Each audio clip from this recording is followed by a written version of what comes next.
All right, to post your certificates for training in order to get credit in Strive, what you need to do is log into your Strive.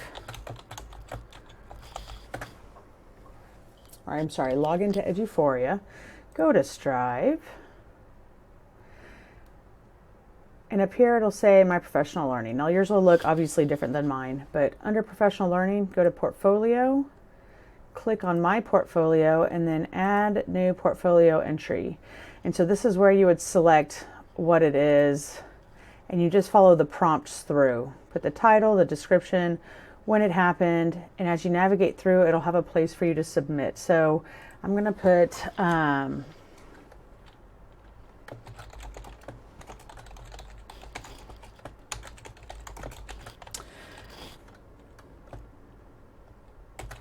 so I'm sorry, I'm just going to make up something real quick.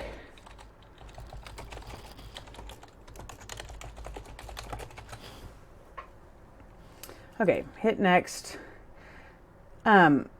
You can put in what you think. Just make sure that you are honoring it, because I will come behind you to check. Whenever you do GT training, you can also request the college hours. If you want to do your T-test, you can. I can go in and do that as well. However, whenever you do this is going to be differentiation. And then you just put in your description. And so because I'm doing a bogus one, I'm just going to put some gibberish down. And then you click the file and select whatever file it is that you need to post and hit next. And it will tell you, you are finished. And that is that. Got it?